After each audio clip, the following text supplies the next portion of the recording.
Good evening, everyone. My name is Elsa, and I'm a bookseller here at Politics and Prose. Just a couple things before we get started. If you could take a moment to silence your cell phones, we would really appreciate that. And eventually, when we transfer into the audience question and answer portion of the talk, we just ask that you ask questions at the microphone there because it is being recorded, and that way we can hear the audience questions.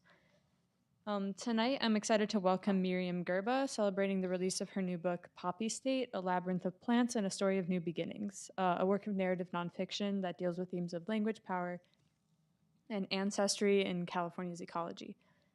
Myriam Gurba is the author of 5 books, including Dahlia Season, which won the Edmund White Award for Debut Fiction, Mean, a true crime memoir that was a finalist for the Lambda Literary Award in LGBTQ nonfiction, the Publishing Triangle's Judy Grant Award for Lesbian Nonfiction, and the PEN America Award for Creative Nonfiction. And Creep, Accusations and Confessions, her first essay collection, which includes her Bible essay, Pendeja, You Ain't Steinbuck, My Bronca with Fake-Ass Social Justice Literature, and was a finalist for National Book Critics Circle Award in Criticism. She's also a teacher, editor, anti-rape activist, public speaker, practitioner of plant-based magic, and co-founder of Dignidad Literaria, a grassroots organization that combats white supremacy in the publishing industry. Gurba will be in conversation with Lupita Aquino. Aquino has moderated numerous book events and founded La Comunidad Reads, an author-inclusive book club in partnership with the DC Public Library. Please join me in welcoming Myriam Gurba and Lupita Aquino.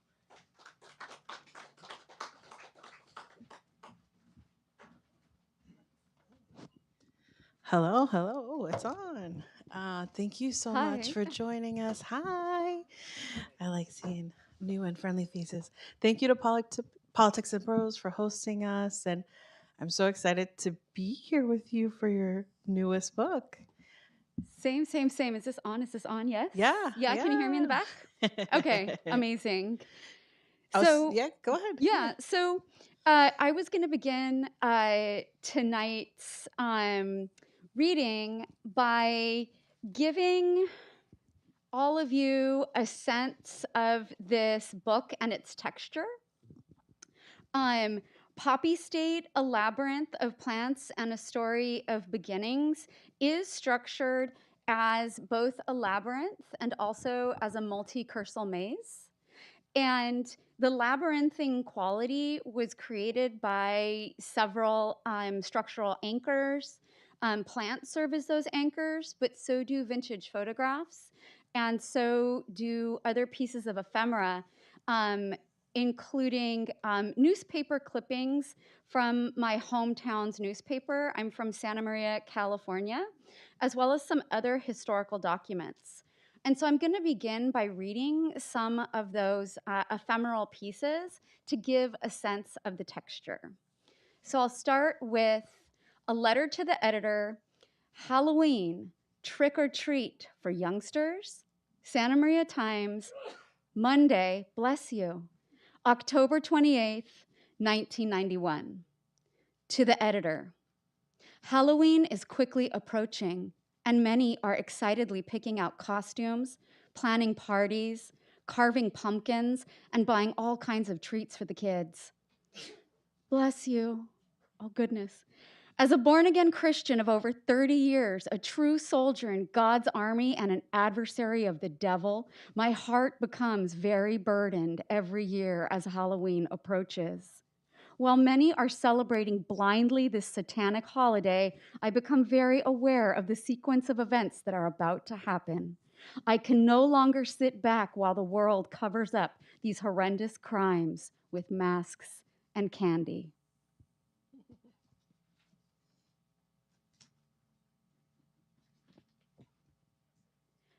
Have you despaired over your soul's salvation? Have you failed to receive spiritual guidance? Have you failed to do penance for your sins? Have you put off your penitence for too long? Have you violated your promise to stop sinning? Do you plan on continuing to worship the crow? Will you continue to spread superstitions about the bird god? That was an 18th century confessional script for Nueva Galicia's Nahuatl speakers. In other words, this was the confessional script that was given to my ancestors during the 16th century.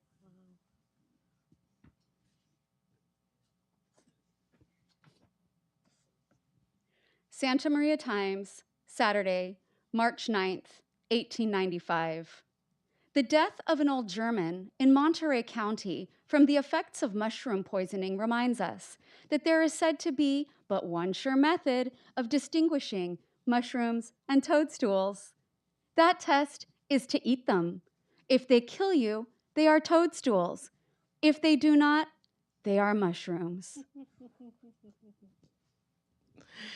Yeah, no, thank you. I know we wanted to format this event in a little more intimate way. So, yeah, go ahead. So, because this is a book about beginnings, about ecology, about plants, I wanted to interact with the audience a bit botanically. And so I've brought poppy seeds and acorns to give to the audience in exchange for an anecdote from you. I would like to hear what your favorite plant is. If you don't have one, I'd love to hear a plant anecdote from you. Yes. Woo!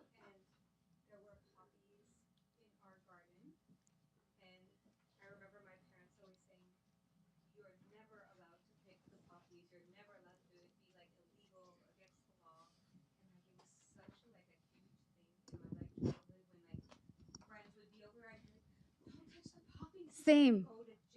That's what I thought too. I thought that I would wind up in prison if I had these contraband poppies in my pocket. Yes. Yeah, my father terrorized me with those threats. Do you want me to walk it back? Yeah, that would be lovely. Thank you. I'll be the assistant. Ooh. Yeah.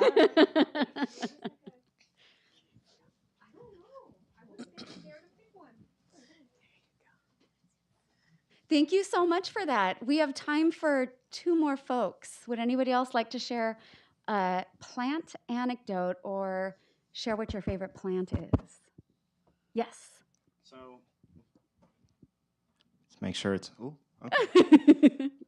So I also grew up in California, and when I think I was 7 or 8 years old, we moved right in front of this 400-year-old oak tree. You might have heard this story because it was definitely in the news. There were a lot of people that were unhappy with, I can't remember if it was the city officials in Santa Clarita that were trying to move the tree. Mm-hmm. And for months and months and months, we would see people demonstrating by the tree, basically saying, keep this tree here, it's a part of history, don't let it go. And there was a gentleman who stayed in the tree and just camped out in there for about a month, basically saying, you're not going to cut this down. And then finally he got pulled out of the tree by, I think, LA County Fire and the Sheriff's Department. And they did end up pulling the tree out of the ground so they could ever so slightly widen the road, but they moved the tree a little bit down the street where it currently still stands to this day. Oh, beautiful. Mhm. Thank you for that hopeful story. Excellent. And then another story? Yes. Okay. So I have a garden now, a small garden, and for the first time, I have been able to grow squash, but it has taken over the fence between my neighbor and my house. And she loves the fact that this squash is growing. Much to her unhappiness, I did have to cut it down because it was taken over by mold. So Oh, it has, but the squash did survive, so it is all good. amazing. Do you know what kind of squash it is? It's a Kalimata squash. Amazing. Do you eat the squash? Yes. Do you eat the squash flowers? No, Okay. because I want them to grow to Yeah. be squash. The flowers are delicious though. I have heard that, and my hope is to try them. Yes. Like in a quesadilla. They're really Yes, good. I have heard that. I've also in had them particular. tempura and stuffed before. I've made renos before with cheese. So yeah. good. They're super good. Yeah. I'll have to look that up and maybe make some. Thank you so much for being so generous in the stories that you've shared. And I wanted to read a longer bit of prose from Poppy State to give you a sense of the book. And I have two different sections that I could read from. I could read from a section that is more rooted in a childhood perspective, or I could read from a more adult point of view. How many in here would prefer that more adult point of view? Raise your hands. Okay, how about a childhood perspective? Okay, just like yesterday, people wanted a childhood perspective.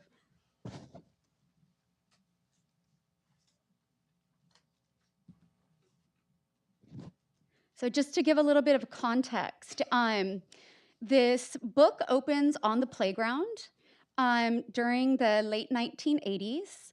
And at that time, I had formed a girls-only club with my classmates. And we would meet at the baseball diamond. And we would play these really imaginative games that were sort of like a more feminine version of Dungeons and Dragons. And so I'm going to sort of drop us into a scene where we are doing that. So we're playing imaginatively. And one of us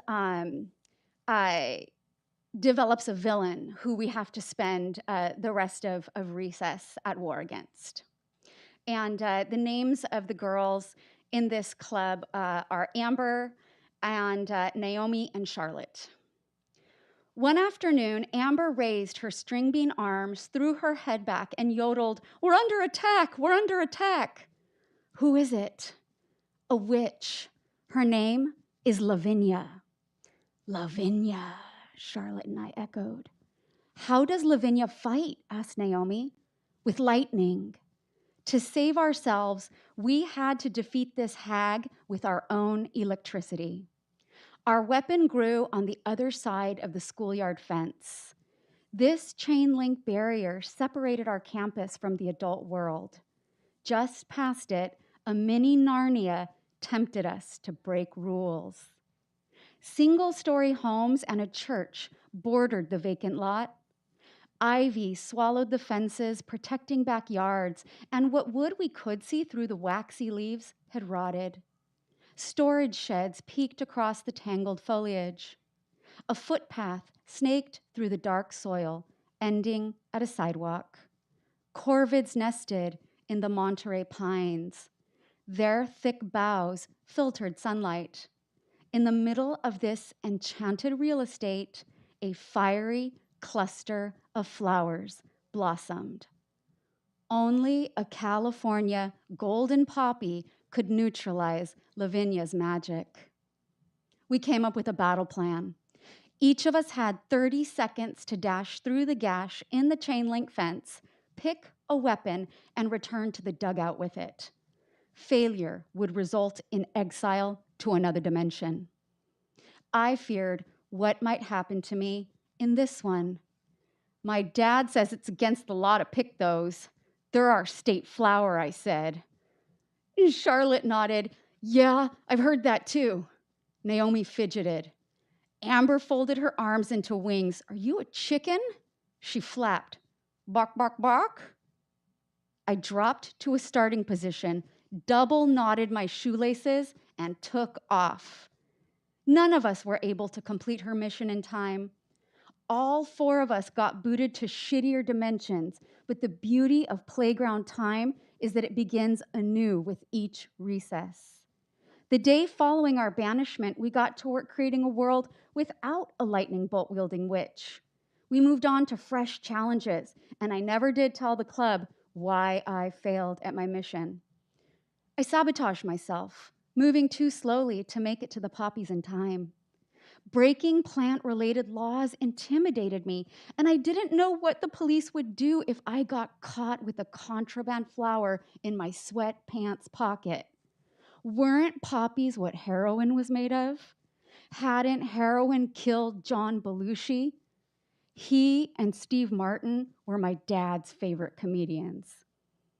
My father loved watching Saturday Night Live. He also enjoyed America's Most Wanted. John Walsh, a thin-lipped crime fighter, hosted the show. The FBI used it to catch fugitives, and I wondered if my mom and dad might ever be tempted to surrender me in exchange for the right reward. Further making me question my parents' loyalty was my own reaction to recent world news. It seemed like half the planet was mad at a man named Salman Rushdie. He was a writer who'd published a novel that our elementary school library did not carry. On TV, mobs accused the author of blasphemy. Book burners fed his bestseller, The Satanic Verses, to ravenous bonfires. According to Iran's supreme leader, censorship was too tepid a response to Rushdie's magical realism. The Ayatollah issued a decree: be brave, kill Salman. Officials sweetened his mandate by offering a $6 million bounty for the offending writer's remains. Rushdie went into hiding, and I admit it. I fantasized about finding him and presenting his balding head to the Ayatollah. There was local precedent. In 1853, bounty hunters captured California bandit Joaquin Murrieta, and they decapitated him, pickling his severed head, which was then exhibited up and down the state. The bounty on Murrieta was $5,000, nothing compared to the one on Rushdie, and I quickly calculated how I would spend my millions. I would tell the Iranians to wire half of my reward to my grandparents in Mexico. With that gift, I wouldn't have to worry about them being able to afford tortillas, milk, papayas, calzones, medicine, or meat. They could retire to Acapulco and hire a housekeeper. The rest of my prize would go into a college fund that I would share with my brother and sister. When I wasn't wondering where Rushdie was, I daydreamt about being convicted of poppy harvesting. The more elaborate the criminal punishments I thought of, the more I longed to rip these flowers out by their roots. The taboo against picking them made these annuals ridiculously desirable, sexy. It was the end of spring, and golden poppies were erupting from cracks in the sidewalk, taunting me. Still, the poppies that grew in our quiet valley weren't sinister, but the ones that L. Frank Baum wrote about were. Thank you. That was a beautiful reading. Oh, thank you, Lupita. And I wanted to thank the audience for sharing your stories. Yes. And share that you gifted me something too. Yes. And I didn't give you anything in exchange. That's okay. Okay, well I was going to But give you you. did. I- You gave I- me your presents. You're here. I am, and I was going to give you a plant story too, if that's okay with you. Yes, please. Yeah. So I bought this beautiful home, and part of what was so beautiful about it was the bamboo. We have like a wall of bamboo. It was beautiful. And then like last week, we had neighbors. Hey, we live on the other side. Your bamboo needs to go. And it was because, according to them, there's a family of raccoons that they don't like. And I didn't believe it until one day we had 2 raccoons show up in our backyard. And they were just, I don't know if they fell from the trees or from the bamboo, but yeah. Oh my goodness. But it's not a sad story because No. we're not letting go of the bamboo. We're gonna figure out a way to cut it down a little bit and restrict it somehow, but continue to let it grow. I love that. I know. Thank you for sharing your raccoon Yeah, bamboo story. I know. And I feel like I needed to share it because so much of your book reminded me of how important like our role in like maintaining the elements, nature around us, how much we matter. Absolutely. So often in conversations about conservation, humans are subtracted, right? But humans are a keystone species in every ecosystem. And so we always have to include the human when we're discussing conservation efforts and ecological efforts. Yeah. And I kind of wanted to open with a pun. I want a Yes. conversation because you're so good at puns. And so I kind of wanted to ask, could you talk to us about the seeds that began this book? book for you? And what I mean by seeds is like the spark, the moment that you knew, okay, I need to write this book. So I think when it comes to seeds, I'll focus on two different sites. So the first will be my love of oak trees. So I've had a lifelong love of oak trees, and that love developed thanks to my father. So my father is a really avid gardener, and he's very much into native gardening. And when I was around 10 years old, we moved to a new house that was perched at the top of a hill, but the hill was crumbling. And my dad used to joke that if we didn't stop it from crumbling, if we didn't stop the erosion, we were someday going to slide into the front neighbor's yard. And so we were going to plant oaks to prevent that from happening. And I loved planting these oaks with my father when I was a child because I loved how beautiful very mature oaks look. We were talking about a 400-year-old oak earlier.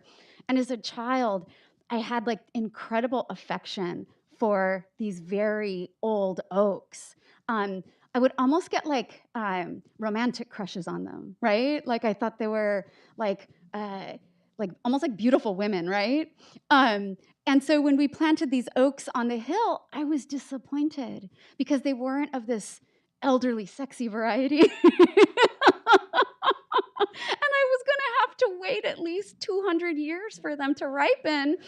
And I was going to be gone by then. So that affection for those oaks is one of those seeds, right? And then one of the other points of origin for this book is a document that I came upon when I was doing research for an essay about my grandfather, Ricardo Serrano Rios. So about 5 years ago, I set out to write this essay on my grandfather who had since passed away. And I couldn't interview him because he's gone. So I had to rely on interviews with family members. And then I also tried to amass as many vital records as I could and other historical records about his life. And the first record that I found contradicted the persona that I had been offered regarding my grandfather. So I had been told that my grandfather was a descendant of criollos, meaning people of Spanish heritage who were born in Mexico. So I locate my grandfather's birth record. He's born in 1915 in Rancho Zacatequillas in Villa Guerrero, and his father Gumercindo and his mother Magdalena are classified as progenitores de la raza indígena, progenitors of the indigenous race. And I thought, from where in Madrid do the progenitors of the indigenous race come? And so that set me on this journey to try to determine what pueblo originario or First Nation my grandfather had belonged to. And then I soon found similar documents for both of my Mexican grandmothers. And so I have since been able to reconnect with those nations. And that connection with those nations has also connected me to certain land bases. And Poppy State has grown out of those land bases. Yeah, I think something that I connected with so much about in Poppy State was your use of like an indigenous language, Nahuatl. Yes. And for me, I was very young, like not knowing anything. I was not born here, but I was practically born here. I was raised here. So being removed from that history of indigenous, like how did you go about just doing that research? How long did it take? You know, that reclaiming that finding. So it's taken me, I mean, it's been the last 5 years that I've been doing this work, and I plan on continuing to do this work for the rest of my life. And so with my grandfather, it was a matter of tracing his parents, great-grandparents, great-great-grandparents, great-great-great-grandparents to a particular settlement that was established during the 16th century. So I've been able to trace us that far back. And so researching that settlement has shed light on who we are. So it was in a territory that is the ancestral homelands of the Kashkan people, who are Nahuatl people. And then my grandmothers, I found, were descendants of the Coca Nation. The Coca Nation is the nation that has stewarded Mexico's largest freshwater lake, Lake Chapala, since time immemorial. And the Cocas built the city of Guadalajara, but it was enslaved labor that built it. So that's a colonial city built entirely as a result of enslaved Cocas. Well, and also I think a lot about native language, Mhm. and so much of it you insert and you put in Yes. here, and I felt like if it's not here, then where is it? Because it's being erased in a way when we don't know it. I don't know my history. Hard to carry that if I don't know it. So Absolutely. And so often, indigenous languages are hidden in plain sight. And I'll give an example of how that occurs. So, the first home that I remember living in was located on a street named Sway Road. And I thought that the street was named Sway because there were these large sycamores planted on it. And the wind would blow through our valley, and what would the trees do? They would sway back and forth. So I thought that it was the English verb that had inspired the name of the street. But I later found that the word Alisway means tarweed in Chumash. And the Chumash are the original people, the originary people of that land. And so my street had an indigenous name, but I didn't know it because these languages are not taught and these languages are suppressed. But these languages are all around us. And I was mentioning to somebody the other day that you've likely heard Chumash. Why? Bugs Bunny has spoken it. So if you recall Bugs Bunny going to Pismo Beach, Pismo is a Chumash word for tar.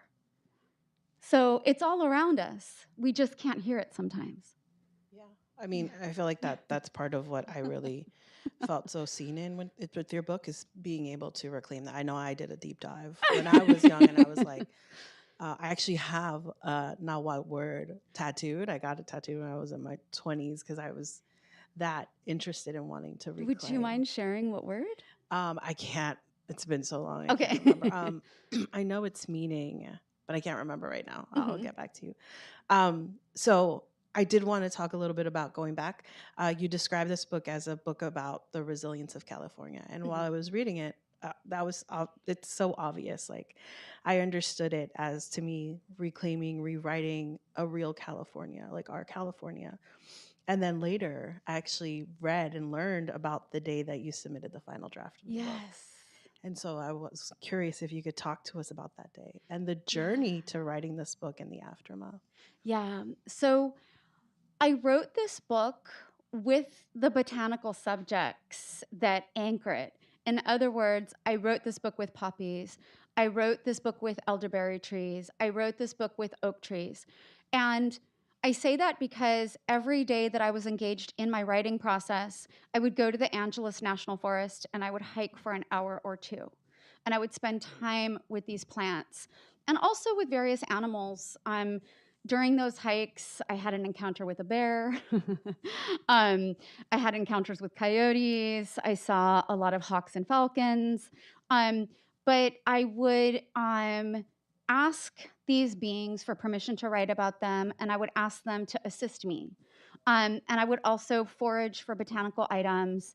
And I keep an altar devoted to my ancestors in my home. And so I would place what I had foraged in a jar and put it on the ancestor altar, and then offer gifts and libations.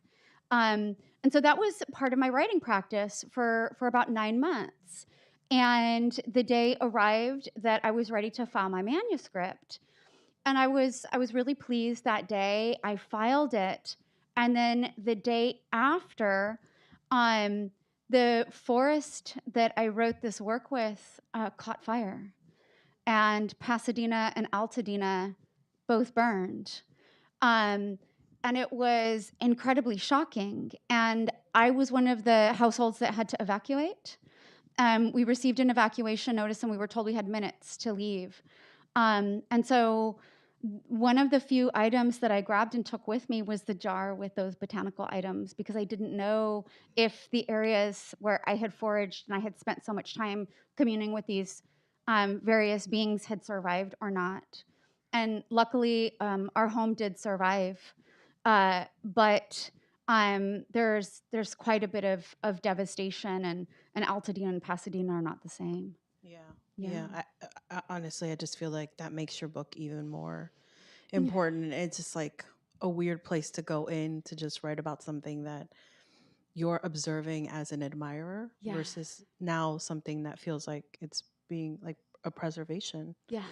Yeah. Absolutely. And then one of the other concerns now in the community is that there are a lot of real estate developers who are just chomping at the bit to get into these neighborhoods and buy up these large tracts of land. And historically, there had been a lot of bungalows in the area and homes that are similarly structured.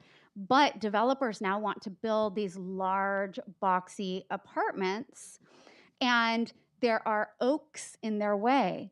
And so there are independent arborists being sent in to destroy these oaks. And so there's sort of a tree war happening in Altadena right now over what to do, over what the fate of these oaks should be that survived. And these oaks helped to protect certain homes because they're so water rich that they can repel fire. Yeah. And I mean, from a perspective of someone who just kind of witnessed it to now get a more clear picture feels even more like it just settles so much heavier. Yeah. Yeah. So I just kind of want to thank you for that and for writing and Thank you. doing that excavating. And I know you mentioned the cover in the beginning. Yes. And how I wanted to show you guys. So it's a labyrinth, right? Mm-hmm. Reading it, I was just like, wow, that's beautiful cover. And then the structure of it. And so I was really curious about your decision to structure it as a labyrinth.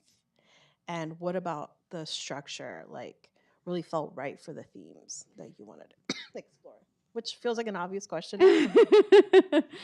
I really enjoy experimentation with structure.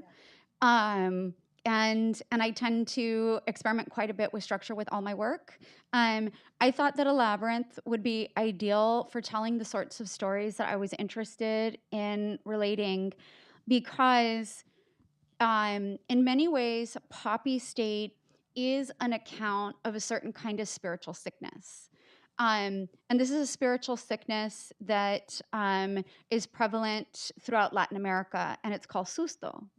And those who may be unfamiliar with that word, susto translates to fear. And as a spiritual sickness, what occurs when a person is afflicted by susto is that they become so terrified by an event. Usually it's a traumatic event that is a brush with death, right? You come face to face with death, but you manage to walk away. However, a person who is afflicted by susto becomes so terrified that their soul evacuates their body and leaves.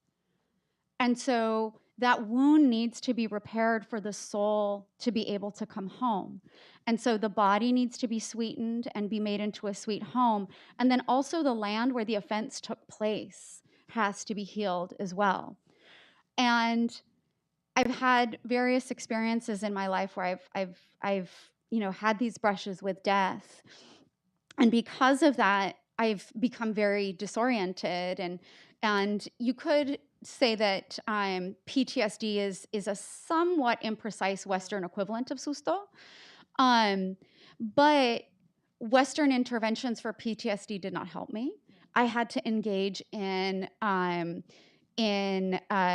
culturally specific interventions in order to recover. So I thought, what better way to guide the reader through an experience of soul loss than to guide the reader into a structure of confusion, which is a labyrinth. Yeah, and I think back to an interview you did about creep and how your desire to kind of like allow for the reader to feel a little bit lost. And I would love to speak about the connections and the continued. I mean, I for one, I think that there's this great passage I underlined, and it was something like, I want the reader to feel lost turning pages so that they can find themselves, which I need permission to put that in my Instagram bio because that's like the whole reason I read, it's the whole reason I gravitate towards books is to find myself. By all means, take it. Yeah, no, I'd love for you to just speak on that a little bit more. Sure. Yeah. So Lupita was mentioning my last book, which is an essay collection titled Creep. And in Creep, I do write a very long title essay that does detail my experience of surviving domestic violence. And one of the metaphors that I use to discuss domestic violence is fog. And the reason that I chose fog is because when one is trapped in fog, one doesn't necessarily know for how long that fog stretches, right? So you can be trapped in fog that dissipates just 5 feet ahead of you, but because you can't see 5 feet ahead of you, it seems as though there's no exit. The other reason that I chose fog is because it's soupy and it's gentle and it's vaporous. And when a person is experiencing domestic violence, romance is the weapon being used against you. And romance is soft and it's gentle, and yet it can kill you just like fog can. Because what often happens to people driving in the fog, right? And so I wanted to sort of exit that fog, but use another structure. And that's why I adopted the labyrinth. And labyrinths are also places intended to contain monsters, right? So one of the most notorious labyrinths of all time is the labyrinth on the island of Crete that was built by King Minos. And do we remember the monster that lives there? The Minotaur, exactly. So there's a sort of Minotaur adjacent figure that haunts the labyrinth of Poppy State, and his name is the Marijuana Prince. And so you'll be encountering him on the pages if you decide to take the plunge. I wanted to read it correctly. Turning pages twists the reader's path. She must get lost to get unlost. Yes. Yeah. And I always refer to the reader as she. And I use that because she can be universal as well. That used to piss off my students so much when I taught high school. I would always use she, and they'd be like, Miss Gurba, why she? And I'm like, it's the universal she. Get over it. And I feel like we should talk about the author's note. Oh, yeah. So, okay, do you want to read it to give them a taste of that? Sure. Let's see if I can flip back. Because I think going on the theme of what to expect is something that it's a ride. Yes. And I feel like. So I really enjoy literary provocation. I like when writers provoke me as a reader, and I like to do the same for my readers because I don't want to always hold the reader's hand. I like to challenge the reader just a little bit and make the reader just a little nervous. And so I begin Poppy State with a preamble to the author's note. And so this is one of the first bits of prose that one sees. So the preamble to the author's note reads, "Do you like surprises? If so, avoid the author's note until you are finished reading this book. However, if you are the sort of person who prefers to consult a map prior to a quest, turn to page 252. You may read this book for the first time only once. Let that reminder inform your decision." The spiral I went down after I read that last line, I was like, oh my God, she's right. I'm not going to read it again for the first time. And I've had some folks ask me like in agony what they should do. And I'm like, bitch, I can't tell you. Like, you have to choose. Are you gonna take the plunge without the map? Or are you gonna, I took the plunge without the map. I'm proud of you, Lupita. I did. But that doesn't mean that was the right answer, right? Okay. No, it's certainly not. No. It's a multi-cursal maze, meaning you can enter from many different directions. Yeah. Yeah. So I feel like that's also such a good nod to your style of humor. And I kind of want to talk about that because it's something that shows up throughout your work. And I think for writers, I see someone in our fellow writing group here. How did you land on finding your style of humor? That I know it's so much like contributes to your voice as a person, but did it take drafts? Absolutely. Exercising the muscle. So for a very long time, I avoided humor in my writing because I thought that to be taken seriously as a writer, I had to purge all things funny from the page, right? And so my writing was really dull. But that changed thanks to a particular friendship. So a woman named Tatiana de la Tierra moved to the town where I was living. I lived in Long Beach, California. And Tatiana was originally from Colombia, and she's was this very funny, radical, fat dyke poet with an incredible personality, just like an enormous personality. Like her personality is like a carnival. And she would bring humor to everything she wrote, whether it was poetry, whether it was essay, whether it was elegy, there was humor there. And I feel as if she gave me permission to bring that part of myself to the page, because I found that while she exercised humor and while I saw her as a humorist, I still had this profound respect for her. In fact, I think I had more respect for her because she was willing to make herself vulnerable through humor.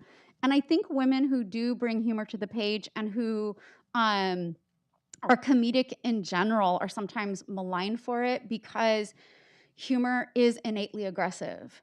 And as like this aggressive art form, it's supposed to be a masculine domain, right? Like typically if a guy says he's looking for a funny girl, it means he wants somebody who's going to laugh at his jokes, not a girl who's going to crack them. You know what I mean? Yeah, no, absolutely. And to me, I think I'm a Sagittarius. So I'm a Taurus.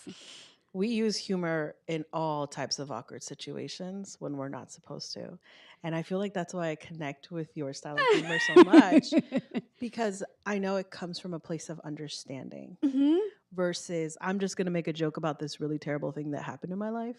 But it's like, how do I also bring you into understanding that this happened? And Absolutely.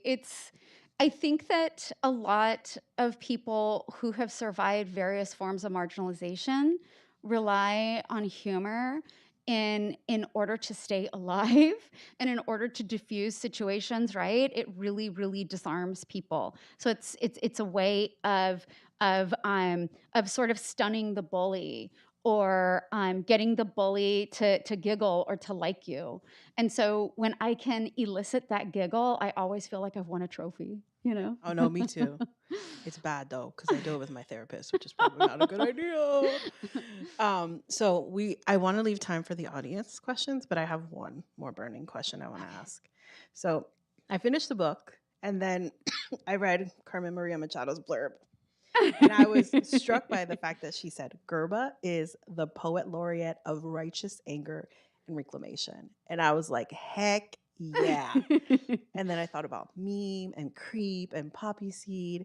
And I was curious, like, for you as a memoirist, like, what is there something different that you learned while writing Poppy Seed? I feel like your personal essay muscle is so strong. The way you weave in historical anecdotes with your personal experiences, just like, what more can you learn? Because you're so amazing. You know what I mean? Like, did you learn anything?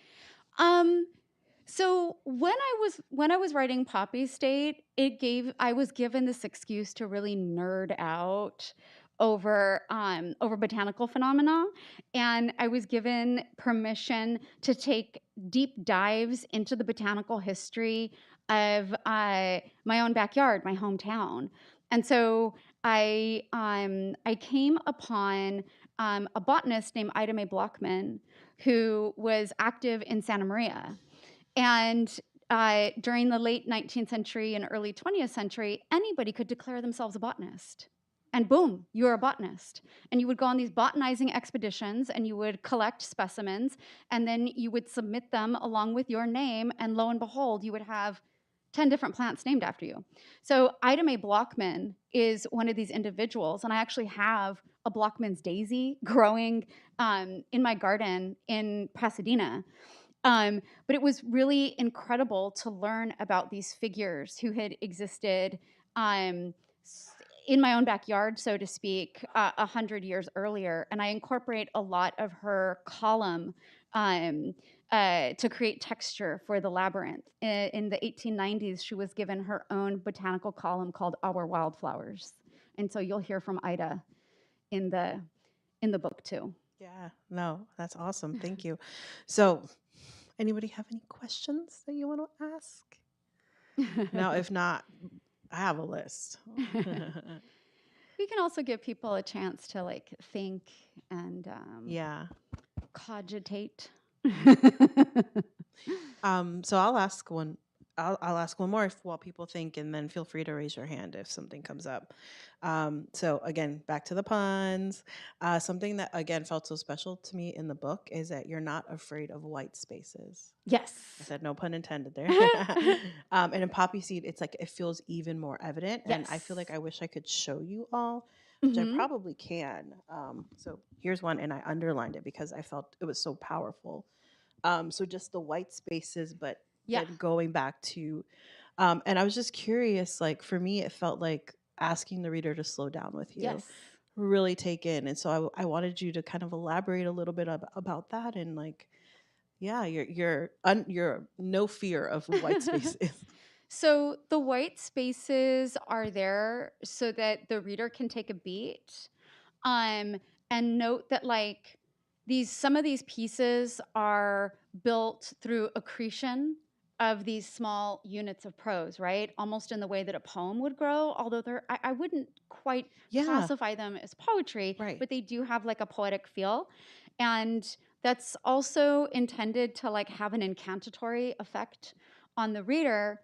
And then on occasion, there are also white pages. Yes. So you bump into this white page, and that's, again, intended to create like this labyrinthine structure where you're entering into sort of these dips and hollows, and you're finding yourself occasionally in a dead end.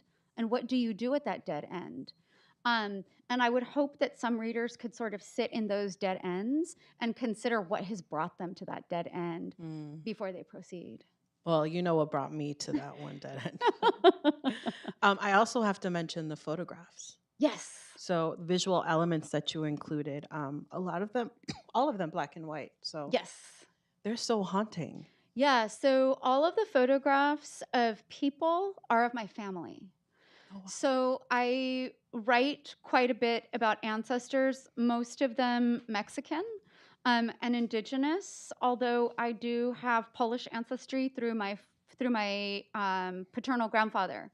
And so many of the figures who I write about appear, but there are no captions. Yeah, no and captions. And so, again, there's this sense of being lost. Who are these figures who are staring from the pages at me? Yeah, I was so struck by the no captions. I'm like, what are we looking at?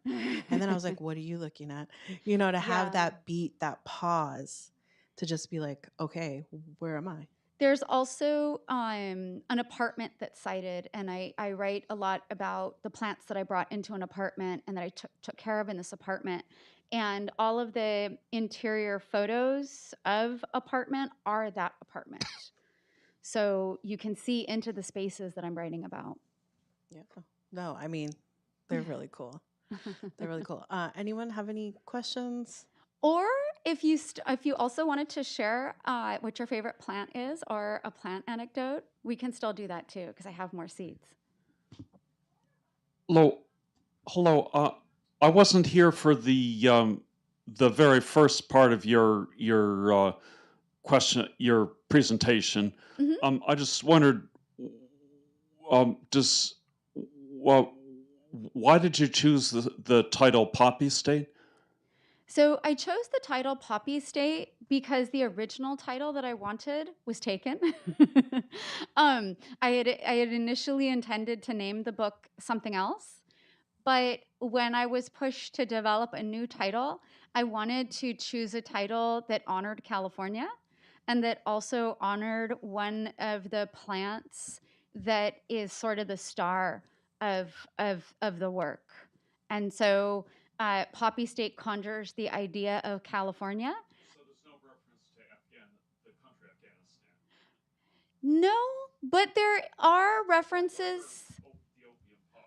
Oh, there are references to opium. Oh, there are. Yes. Oh, yes. Oh, yeah, don't worry. Oh, there's opium in it. Grab a copy and you'll find out. Right. You're very welcome. You're welcome. Anyone else? Yeah. Yeah. So, as a Californian, too, I feel, and I'm a writer. Oh, and I'm a writer. I always write about California Yes. as well, even though I live in Washington, D.C. And my question is, do you find yourself when you're outside of California, your like mind is still in California? Like when Yes. I know sometimes when I'm here and I'm thinking of where's Texas, I'll point to my right, even though I don't know, like how do you place yourself in the world when you're outside of California? Yeah, so it sounds like California orients you. Yes. Like and I also orient myself through California. And I think that that's because it's my natal land. It's where I was born, and it's where I have spent the vast majority of my life, with a handful of exceptions, having spent some time in Mexico with family. But yeah, I love California so much. And I was discussing this last night with a friend. I was saying that I have like this distinct memory of being probably like around 12 or 13 years old and going for this meandering walk in the countryside. My family lived near vineyards. And so I was walking on the edge of a vineyard, and there was this really delicious smell just coming from the earth because it had recently been plowed. So it smelled really loamy and delicious. And I remember thinking to myself at like age 12 or 13, I hope that I get to die here. And I hope that I get to return to this soil and that I get to feed what grows here. Because what greater privilege than that? And I feel like when we really love a place, that's how we tend to think of that place, is a place that feeds us and a place that we're privileged to feed. And so I absolutely have that sort of relationship with California. And it sounds like you might have that kind of relationship with California too. Yeah. That is so beautiful, like to think of that cycle, because we do, but what do we feed when we leave, right? And could be what we consider home. I think, do we have time for one more question? Yeah, we have time for one more question. No. And it can also be an anecdote. Yes. Ooh, one more. Thank you for this, and I'm just getting to know you. I loved your introduction and everything you're reading, especially, and everything you presented us with. So just not knowing you, the question is, have you been back to see the oak trees that you planted with your father, and if you have, how did that make you feel? Yes. So I still visit those trees because when I go see my parents, there they are, right? And I remember commenting to my father a few years ago and saying, Dad, I thought that for these trees to mature into the sorts of trees that I so admire, it would take hundreds of years. But here we have these really majestic oaks that we planted during my childhood. How is it that they grew to be so robust in such a short amount of time? And he said, well, when you love them, that's what happens. So, so it's a super corny response, but I do think that like the incredible affection that he also has for plants is reciprocated by the plants. My dad is the best version of himself when he's in soil. And so we always try to keep him there. But yes, thank you for that. I mean, that's so true. I have a Christmas cactus that I didn't think would ever flower, and it has flowered like every year for me. And that's because I Christmas talk to it. cactus. And I say, hi, I love you. Oh, it looks like you need water. Are you okay? Yeah. Anybody want to add anything? No. Okay, well, no. Sorry, I don't want to interrupt anyone, but thank you to Politics and Prose. Thank you so much. Thank you, Lupita. This was wonderful. Thank you, everybody who attended.